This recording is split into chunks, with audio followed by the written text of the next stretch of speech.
Hello, everyone. Welcome to episode one of Fireside Chats, where we engage with young leaders and youth led initiatives across international relation topics, be it climate change, public policy, defense, diplomacy, human rights, and more. I'm your host, Ajitesh Vishwanath, the founder and chair at the Indian Foreign Policy Project, a youth led organization shaping new worldviews. In our very first episode, we have Mr. Satvik Chauhan, the founder of the South Asian Policy Initiative. Thank you for being here, Satvik. How are you doing today? I'm good. How are you? I'm great as well. We'll start off with understanding what the initiative is about and knowing more about you and the vision behind SAPI. For everyone tuning in, the South Asian Policy Initiative was established in 2023 in Delhi, India, and is a non-profit public policy organization which promotes research and analysis on policy and technology advancements in South Asia. All of us should perhaps get to know more about the person behind that vision. So, Satvik, can you tell us a little bit more about your background and who you are? Yeah, sure. So I'm Satvik Chauhan. I stay in Delhi. I'm doing engineering. I'm in pre-final year for now. I'm going to start my pre-final year. I started South Asian Policy Initiative about a year ago. And I started it as a think tank. I thought that I'll start this as a, I had planning that I'll start it as a think tank. Uh, but then I felt that after like working for like 6 7 months, I found that there are a lot of think tanks in there are a lot of think tanks in India which are researching on similar topics, similar projects, and I felt that there is a big gap between the world of policy and the students, and I felt that I should fill that gap and be a bridge between the students and the world of policy making because since when I used to I used to read a lot about policy. I still remember I used to read about different policies, acts of governments, and uh, culture, people, these all things for hours and hours. I used to, and still I was not able to get any internship. It was really difficult for me. So then I felt that there is still a gap between quality policy making in the real time project and students. So like I know that there are a lot of organizations for technology. There are a lot of organizations like 180 degrees consulting is for strategy and management consulting, we all know. So then I thought that I think I should change the uh, domain of South Asian Policy Initiative. I mean, it should be a policy research organization, obviously, but then I thought that I should make it as a youth led organization. Like for now, currently, the South Asian Policy Initiative is four chapters. One is in LSR, one is in Sri Venkateshwar College, Venki, and one is in Jesus and Mary College, and the last one is in XIMB, Xavier's Institute of Management, Bhubaneswar. So we have four chapters, and we are working on the same 180 degrees consulting model, but they are for strategy and management consulting, while are on the policy consulting, policy research, policy making basically. And we have chapters in these colleges, and in like last 1 year we have hired more than 40 interns, in fact 50 interns, yeah, or close to being 50 interns have worked with us. And we have a team of almost 10 people. Core team is of 10 people, and we have created more than 100 policy research reports in last 1 year, and we have the fifth highest engagement rate on LinkedIn among all the policy research organizations in India. That sounds amazing, Satvik. Quite a journey with just 1 year of it being instated. Um, Yeah. Fascinating indeed. So, Satvik, public policy is intriguing as a whole, but why did you perhaps choose to focus on the technology aspects and advancements in general, particularly in South Asia? Yeah. So, firstly, talking about South Asia, because I'm from India and I'm more, because I'm from India. I've born here. I've grown up my whole life in India, so I better understand about India. Then, South Asia region consists of India, Pakistan, Bangladesh, Nepal, and Sri Lanka. And I have, since childhood, I always had a curiosity and always a curiosity about learning about Pakistan, learning about Nepal, Sri Lanka, Bangladesh, Right, these all countries, how these people are related, history of these countries. After all, it's interrelated to a larger extent. right, Sri Lanka is very much connected with the South India, the southern region of India. Nepal is very much related with the eastern part of India, Bihar and all. right. Bangladesh, obviously, it is related to Bengal, and eastern part of India, and Pakistan is obviously from the western part and uh, the northwestern part of India. So this is why I've always had a curiosity about South Asia. So I thought that, and I am also interested and have a knowledge of the politics of these countries. So I thought to focus on South Asian region rather than the whole world. And then secondly, talking about technology, because I'm a student of technology, and I'm really interested and eager about bridging the gap between social impact and technology. So I thought that I should uh, focus more on technology policy. But yeah, but to be honest, we are focusing now on almost all aspects: gender rights, and your feminism, diplomacy, foreign diplomacy, international relations, technology, obviously technology and AI, and then climate change. Climate change. I've worked in climate change as well. I used to work for the soft movement. That sounds quite good as well. Um, so we have explained a lot more about why your focus areas are as it is. But was there perhaps an aha moment in your life that made you think that, okay, public policy is the field that I really want to work towards? Yeah, so I'll say that since my childhood, I was good in like two three subjects. I was good in social studies, and I was like above average in mathematics.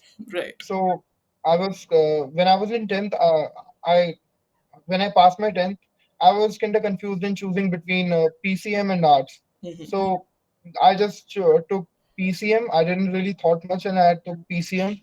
Now I feel that I should have taken arts, but that's okay. So since then, I had always had an interest in history and political science, not in geography, but these two things. I always had an interest. So you can say the seeds were sown from back then. But yeah, when I felt that yeah, policy is the right thing for me, I think it was like in the first year of college. I felt that after I used to like after my college. Now my college is 9 to 5, so after 5 p.m. I used to just surf on internet about policies, acts of governments, and about political landscape of India, these things. So then I gradually I felt that yeah, it is the right thing.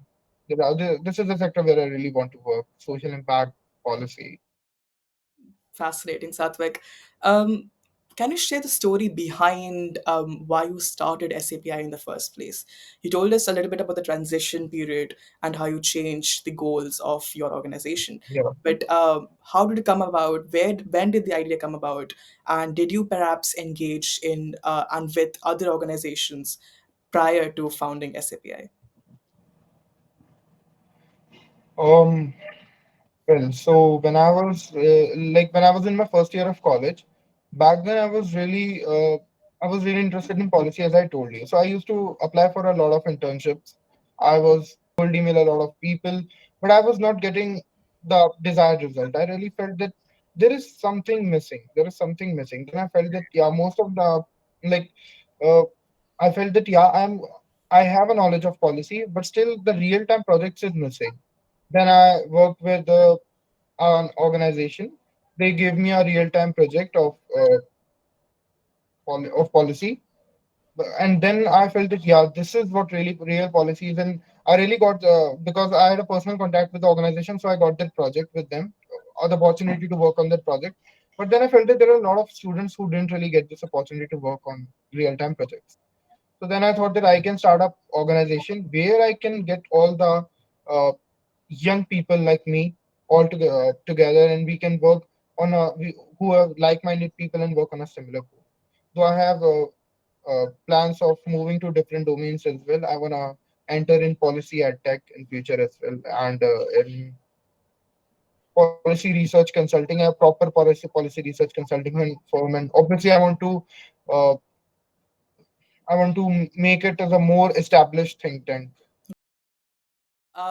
So you did tell us about that you didn't find basically organizations that are existing um, that had relevance or had the impact that you were looking for.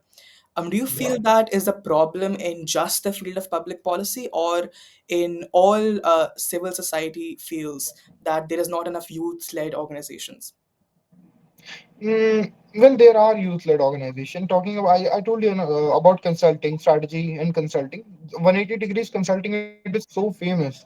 Right, Almost every DU college is a branch of 180 degrees consulting. Almost every IIT has a 180 degrees consulting branch. And there is Bridges for Enterprises. It has just one branch in India. It is an SSCBS. So still, it is a nice youth-led organization. There are a lot more. And like for social work, you have Enactus is so famous.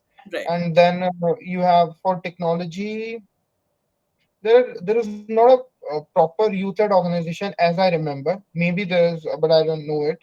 But there are a lot of campus ambassadorship programs in technology, a lot right, right. for lead code and coding blocks and uh, coding ninjas, and I can list a lot of that. So I think public policy is the field where this was missing. Oh, interesting. So just public policy then. Now coming on to engagement and youth engagement in general at present times, there's a lot of like noise in the world, right? There's fake news, there's Yeah. misinformation, and then there is literally anybody with a phone and basically a social media app can just speak out facts or without analysis even. So how is your initiative and your vision different from that? My vision is different from that because firstly, most of them are not. They don't have chapters like similar to us who are specifically meant for students, for the people who are from the age between 16 to 25. They are not really meant for students, while R is actually meant for students, exclusively for students. Right, Currently focusing on students. Also, uh, like like talking about programs, like there are a few more organizations which are offering courses for students, but they are the cost of those courses is 30,000, 40,000, 50,000, 1 lakh, and they even go upper than that. I remember I saw something. It was about the politics, related to politics, but of policy, and it cost was around 1.15 lakh. Who will pay 1.15 lakh for a 1 month course?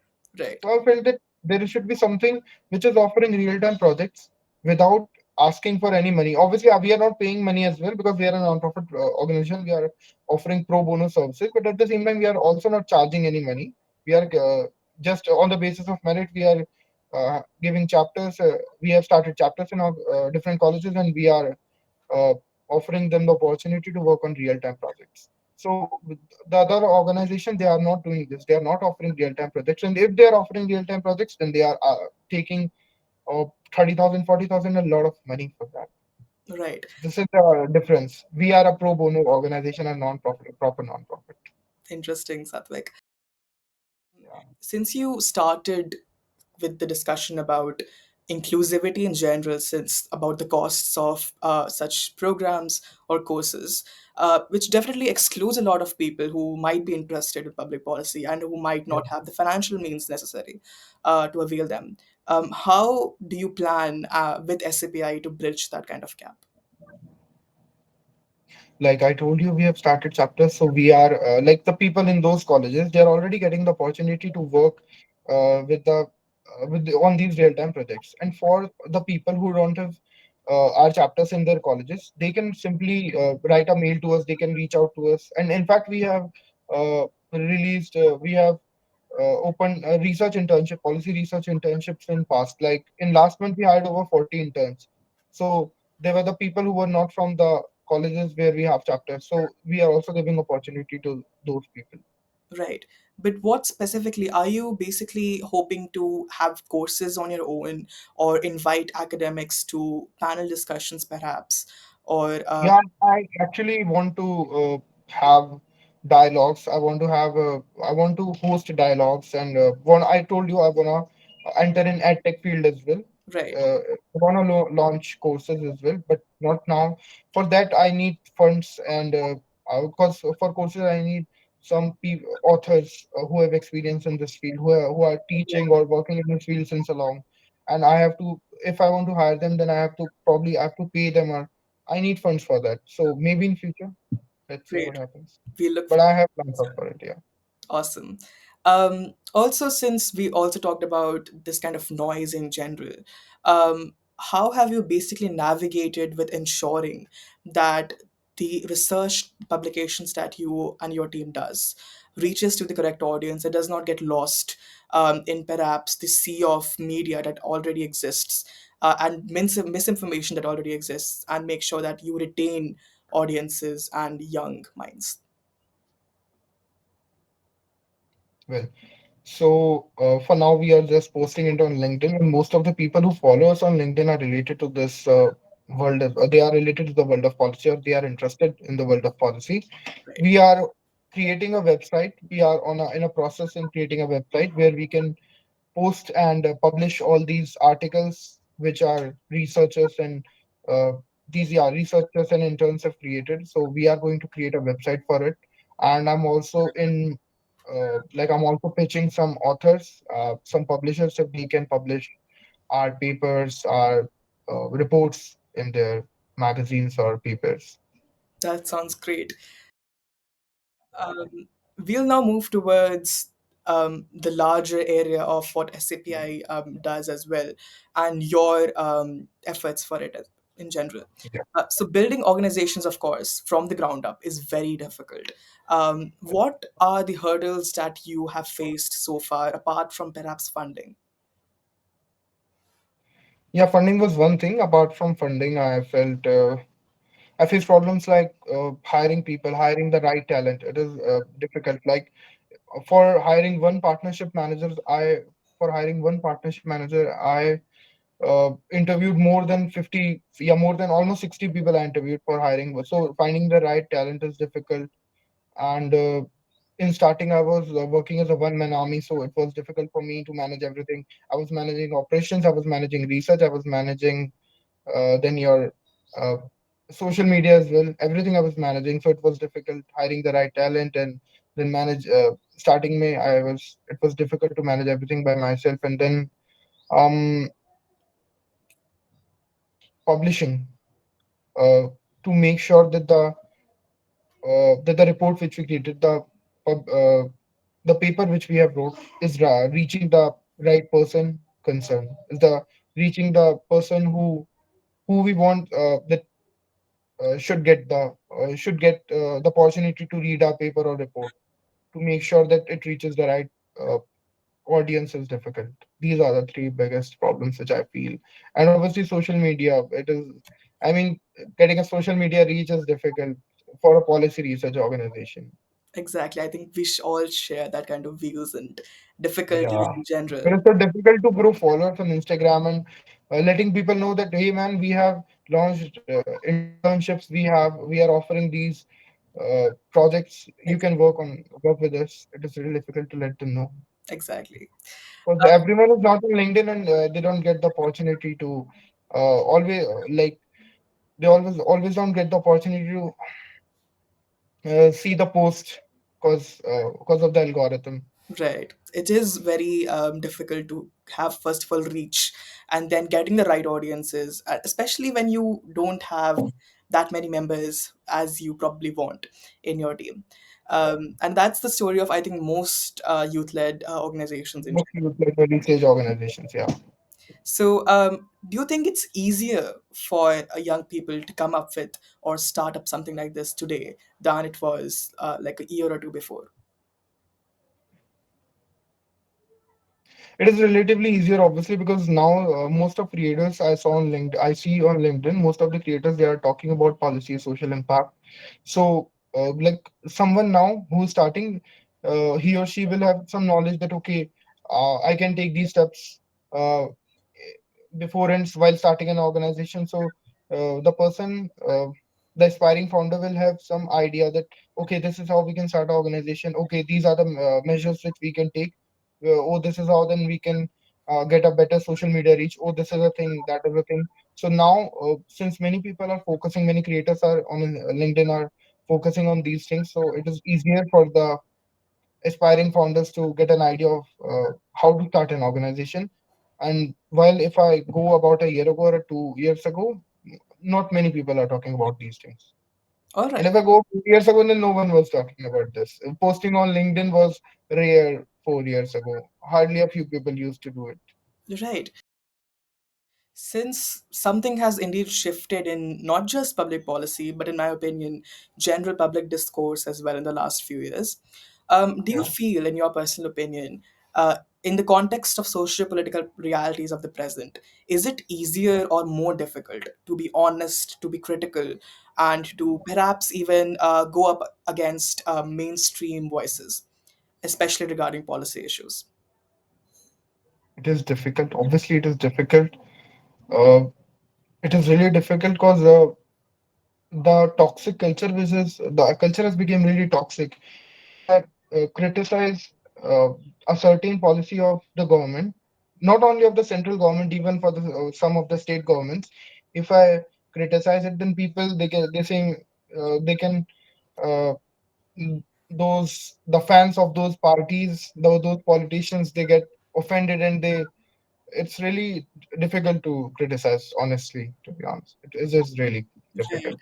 And do you think that organizations such as yours, how much influence and impact do you feel can have on that kind of aspect on like pre-biased like sources of media?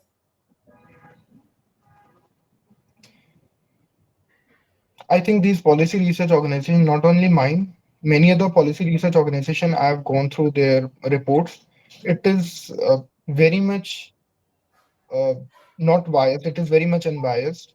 And I really feel when I read those reports about like the budget or any other issue, then I feel that this should reach the general public. If they can, if they will read this report, if they will read this post of this organization, they will come to know that okay, this is the unbiased uh, news. While if we go on the news channels or newspaper news websites, uh, someone is taking the side of the left while someone is taking the side of the right. Right. And you know what I feel is that uh, criticizing is difficult. That is true. And apart from that, yeah. So criticizing is difficult. That's true. And honestly, and apart from that, what I felt is that if I like criticize suppose the policy of government, any government, then the people they may think that this is a partisan organization. This is not a non-partisan. Though South Asian Policy Initiative is a non-partisan organization. Some people will say this is a partisan. About 6 months ago, I had an intern, so I criticized in a post I criticized the government, and she said that why are you doing this? This is not a good thing. How can you criticize? This is not true. Why? So I felt that it's even an intern who's working with us is thinking like it's a crime to criticize anything which we feel is not good. Right. And I think this is a larger issue of the state of youth involvement and critical thinking in youths in general. How important, again, we have already talked about this, and you have already said much about why it is important to state unbiased facts and analysis, non-partisan analysis of policies. But how important do you think critical thinking in general is, not just in public policy, but in all kind of civil society forums? How difficult critical thinking is. How important critical thinking How is? important critical thinking is. Critical thinking is definitely very important.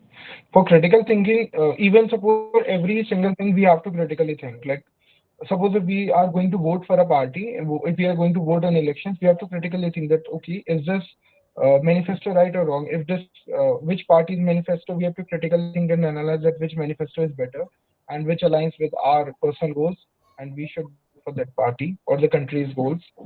And we are so even in policy, like whenever we write a report, at least after whenever an intern like creates a report, then it is critically thought and then analyzed by another two interns who go through it and proofread it, and then we post it. So critical thinking is like really important. Earlier I used to think that okay, we can just have a deep thinking that it's not that uh, important to critically analyze and think everything. But now I feel that it is much important, much more important than that. Ready. Indeed, that has been sadly the youth engagement in critical thinking has been going down in mainstream media, and it's up to quite a lot of smaller organizations to come up with actually non-partisan sources of information, and then promoting that kind of discourse that makes you think, okay, it's not just about the party or it's not about the specific government in power, but it's also about whether it's right or wrong, or whether it has a detrimental impact or whether it has good impact. And I'm glad Yep. that there is multiple other initiatives that are working, including yours, for that goal. Uh, I will, yeah. I'm sorry to interrupt you. I would like to interrupt you and tell you. What I've observed is one of the top organizations of India, one of the top research organization of India, who's like on the top, they are getting a lot of funding. A few of them are actually biased. Some are catering the the left, while some are catering the right. Hmm. So as it is easier to be neutral when you are a smaller organization, but when you have like taken funding from some or other sources, then to some extent you have to work according to them. Right, right. And there are certain issues, perhaps also, that benefit just a certain section of society, but they are benefiting somebody. So, how do you basically go ahead with that kind of system in place in analyzing that research piece and getting to conclusions? Yeah, so when any act or any scheme or any law by the government is passed, or any uh, statement from the government is passed, which we see is benefiting our interns are actually smart people, so they know about business. A lot of interns working with us are from uh, commerce backgrounds or economics backgrounds, so they actually have an idea, or engineering backgrounds. They have an idea that okay, this law is actually benefiting these companies or these people or these sectors, specific not sectors but people or companies.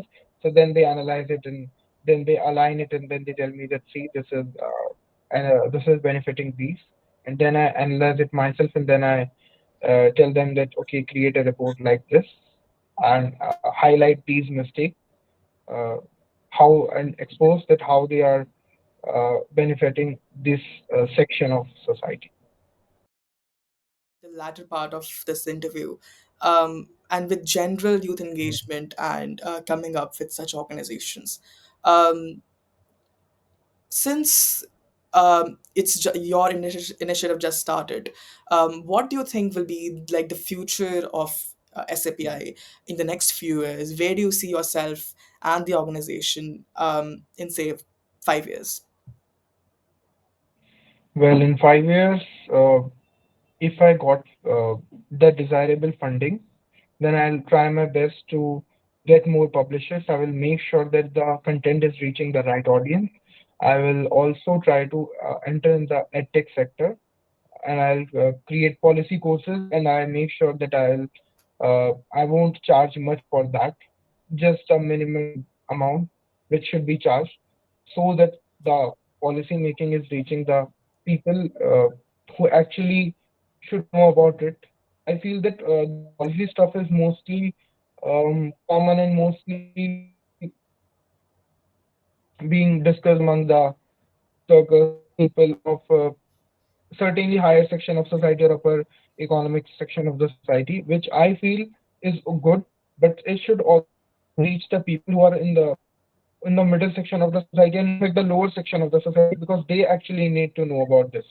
Right. So I will make sure that courses should reach the people who are in the lowest ladder of the economic strata or the social strata, and then I feel that uh, education is the main thing in which I want to enter in the next 5 years. Then obviously I will establish this as a more established think tank, which has a larger team. I want to hire a lot more people and research on more topics. Currently, we are focusing more on India. I'm not getting people from Sri Lanka, Bangladesh, Nepal, or Pakistan uh, to research on the topics there, because I can't really hire a person from India to research on Nepal. It's not, I mean, a person who's from Nepal, who has born and lived his whole life in Nepal knows better about his country. So I want to hire people from the other South Asian nations as well. And I also want to host dialogues, which dialogues and um, explanatory videos which explain about policies with a unbiased and neutral aspect. So Hmm. these are the things: content creation and handling, not handling, but hosting events and dialogues and education. These three sectors where I want to enter in next 5 6 years. The plan sounds awesome, and we are all looking forward to seeing that kind of expansion of SAPI. And that is Yeah. also the case with other organizations and IFPP in general. The context of where the researchers perhaps comes from is important. The ideas that they bring are different and from each region that they belong to. And it's good that you are reaching out to specific individuals, like from specific countries at least, to represent what is Yeah. going on in their relative realms. Yeah, currently the South Asian Policy Initiative is currently it's acting more as an Indian policy initiative, but I actually want it to be the South Asian Policy Initiative. I want to focus on the other South Asian countries as well. Talking about this kind of engagement in South Asia, and let me just pivot to Pakistan and our engagement with their population in general there as well. Do you feel that organizations like yours or public policy organizations in general should basically be reaching out to cross border talks and initiating conversations with a country which the most of Indian population does not want to engage with? Yeah, I really feel that dialogue should happen. I feel that unbiased, friendly dialogue uh, is the solution for uh, this problem, this issue. Friendly, unbiased, and unbiased talks and dialogues between the heads of these countries. And if possible, I want to create a forum uh, which can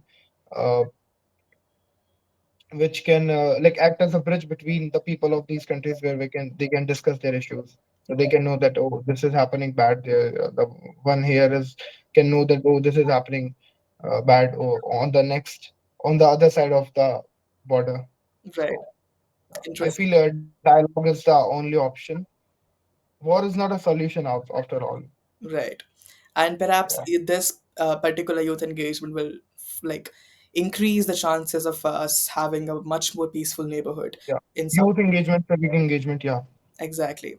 And Yeah. since people who are listening in to this conversation are not just belong from South Asia, but from South America and also Africa in broader areas, do you think this also applies to their specific contexts?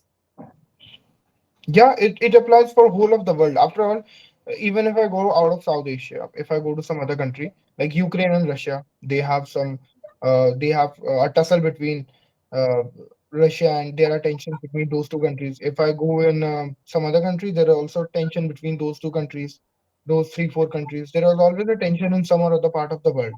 So Right, I feel a friendly, unbiased dialogue is the only solution to these problems. right.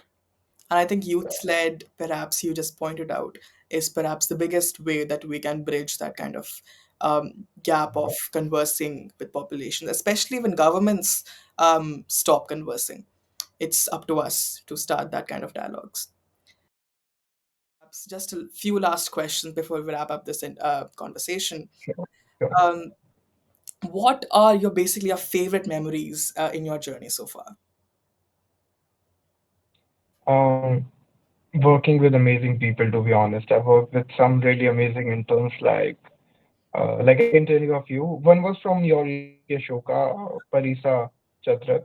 Parisa, I worked with Parisa. She's excellent in making slides and analyzing that. Then I was one was from Jindal. Joyal was from Jindal. She's an amazing girl. She's good at research and analyzing, like on the next level. So working with really these people, and then amazing people. Yeah, to be honest, that's the main thing which I feel the best memory is. Awesome. And then yeah, Great. I think, yeah, the people who are involved and who support us as perhaps the biggest um, source of like courage to go forward with that kind of And idea. without money, they work for us. They worked Exactly. and paid for us pro bono. That is a big thing. Hmm. So since we're talking about like the support pillars, and what are perhaps your like sources of inspiration, um, from which you continue to engage with from your organization? Well, I feel to inspire from some this is my personal belief. Hmm. I feel that I should not have a single idol, because every person has some or other bad habit or bad thing which we should not inspire from. But every person has some or other good thing, a good habit. So I feel that I believe in learning good things, the good habits, the good getting inspiration from good habits of almost every person. Always inspired from every single person. But yeah, if I say that who's my inspiration, whom I largely feel inspired people from, I'll say Samir Saran is one of those. He's the president of Observer Research Foundation. He's one of my inspiration. Then I feel many politicians, a few politicians, not many, but some politicians as well, like Jawaharlal Nehru. He was a great guy. He was a visionary. Narendra Modi too has a good vision. I mean, he's a visionary as well, but something that many things I don't agree with him. Many things, many rules of his, many acts by his governments, I don't agree with it. A few acts I don't even agree with the government of Jawaharlal Nehru as well. And then I feel that Lal Bahadur Shastri was a great guy. His vision was also nice, and Sheila Dikshit, she developed Delhi on some next level. Akhilesh Yadav, who was, I mean, his thoughts about UP, he's like the pioneer of the urban development in Uttar Pradesh. But I don't agree with some acts of his government. So that's the thing. Of course, these are very interesting individuals to get inspiration from, and I do agree that Yeah. well, all people are not perfect, and No one is perfect after all. Everyone has some or other bad habit. exactly. I think it's best for us and for youth in general to um, get good inspiration and focus on the good areas and emulate that kind of impact. One person I also want to add one more person I worked with in the soft movement before, till a month ago, I was working for the soft movement for 6 months. I was their manager. I was the head of the chapters in soft movement. So I worked with Vishwajay Banerjee. I'm sure you must have heard of her. Right. Yeah. Is So I worked with Vishwajay, and it was a really nice experience working with her. I learned a lot of things like communications, especially about communications. I learned a lot of the way of communicating and the way of pitching and the way of managing things, operations, how to lead an organization. I really learned from her because she's also the same age as you and us. She's also a young person, and she has a nice organization as well. It is on a steady growth. So I learned a lot from her as well. perhaps we'll have her as one of our next episodes then. Fascinating conversation, Satvik. Um, I think with that, we come to the end of our Fireside Chat series with Satvik and SAPI. Before we go, what's one statement you wish to convey to our young audiences? Try. Uh, Never be hesitate to try. Never hesitate to try. I tried. I could have thought that, man, I'm doing engineering. This doesn't really relate that much with my field. I could have thought that, man, I'm not in SRCC or Ashoka or any great college. How can I do this? But I tried, and I started organization. I'm not saying that this is a very big organization, but at least I started it. I think everyone can start it. So try. I just feel That's a wonderful sentiment, Satvik. Thank you for joining us. It has been an interesting chat, and thank you for this. attending. This has been Fireside Chats. Tune in next Thursday for our chat with Ms. Tanisha Sethi, who is the country director of ASEAN Youth Organization India. Thank you, and I'll see you next time.